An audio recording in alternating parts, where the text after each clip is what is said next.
Welcome again sa ating panibagong adventure. Medyo matagal din tayong hindi nakapag-upload at for today's video, Bicol trip muna tayo. Nagmotor nga lang pala kami simula Cavite hanggang Albay. Syempre kasama si Yumi at si Commander. Medyo malayo nga pala ang Albay mga ka-adventure, kaya ito nag-stop over muna kami sa Tagkawayan, Quezon, sa aking hometown dito sa tindahan ng pinakamamahal kong kapatid. Ayan, shout out sa iyo Ate Oba at sa poging-pogi niyang anak na si Ken.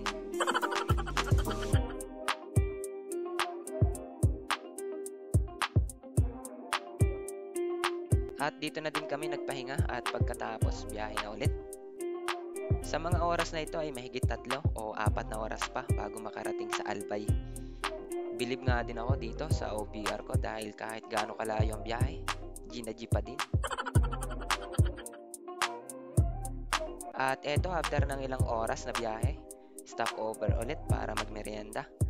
Madami din pala madadaanan na kainan dito, depende na lang sa inyo kung saan nyo gusto kumain. Pagkatapos ay biyahe na ulit, dito ay medyo malapit na kami sa katotohanan dahil nakikita na namin ang bulkan na yan.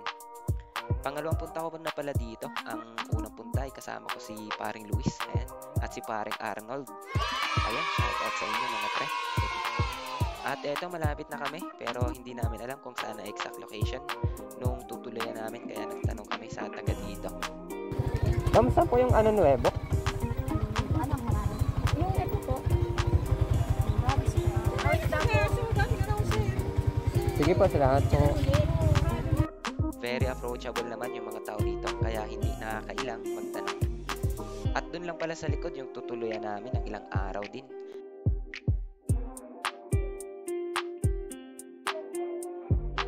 Yung place namin ay tahimik at mukhang safe dahil sa CCTV camera na naka-install, kaya less worries. Pagkatapos namin magpahinga ay eto, di na namin pinatagal. Unang destination, Statue of Nuestra Señora de Salvacion sa Legazpi City, Albay.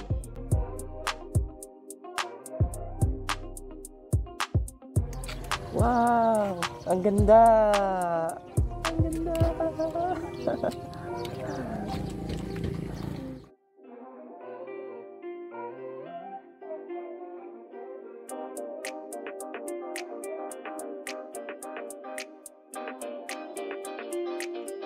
Last time na pumunta kami ni Luis dito ay limitado lang yung napuntahan namin dahil limitado lang din ang oras.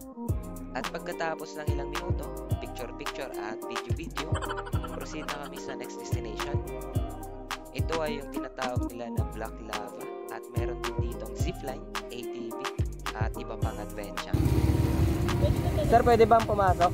Hanggang doon sa Black Lava, lakad lang? Opo. Magkano entrance? 75. Sige po. Salamat. Yung pagpasok nga pala ay hindi ganun kaganda ang daan. Lalo na madalas umulan kaya madulas. At munti ka na nga kaming matibukan dito. Ito ba medyo mataas to? Lakad ka na lang.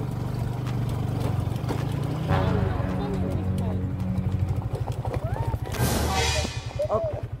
Sige po ba?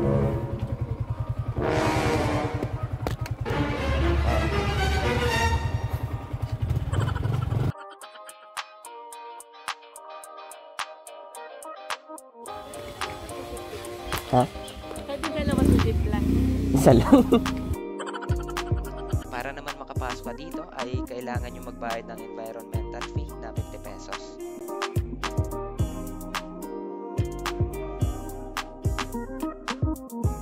Papunta naman sa Black Lava ay walking distance lang, siguro mga 10 or 15 minutes. Depende sa inyo kung gaano kayo kabilis maglakad.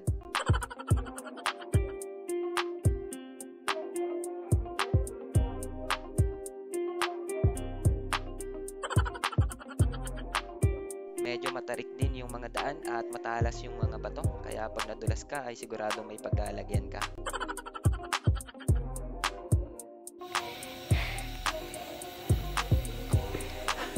Lo, si OA. Sabi ko, stay ka. Anyo. At sa pagbalik naman ay pwede na kayong gumamit ng zipline kung tinatamad na kayo maglakad sa halagang 300 pesos.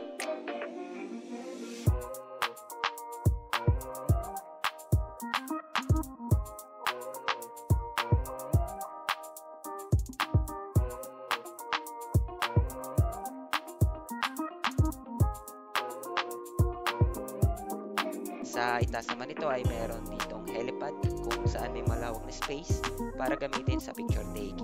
Dito mo rin makikita ng close-up ang Bulkang Mayon, no? Sayang nga lang at maulap siya nung mga time na yun, kaya hindi siya makita ng maayos. Siguro kung mga 6 or 7 AM kayo pupunta ay makikita nyo siya nang wala pang ulap na nakaharang. Pagkatapos nun ay drive na ulit papunta sa susunod na destination. Yun ay yung Cagsawa Ruins. Dito nga ay walang internet connection, kaya di rin namin alam kung paano makakapunta. Kaya nagtanong na lang ulit kami sa mga taga dito. Boss, saan po yung papuntang Cagsawa? Diretso lang yan? Ayan, diretso lang daw, sabi ni Bossing, kaya diretso lang tayo.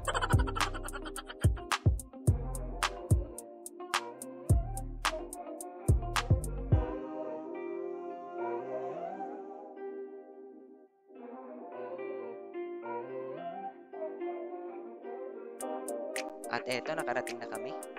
Ito nga pala ay dating simbahan o parte ng dating simbahan na nalubog sa lava nung time na pumutok ang Bulkang Mayon noong 19 matagal na.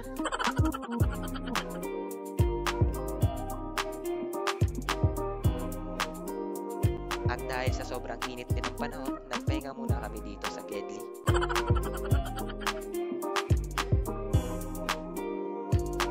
Diretso lunch na din dito sa Big's Diner sa Legazpi. Birthday ko nga pala nito at may free cake ang resto nila para sa mga birthday celebrant.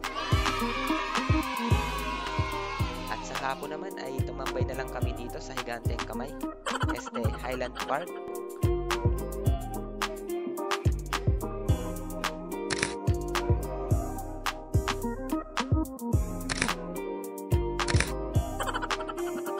Masarap dito mag-chillax sa hapon, madaming foods at drinks, at napakaganda din ang view.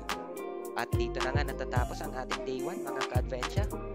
Follow and like for part 2.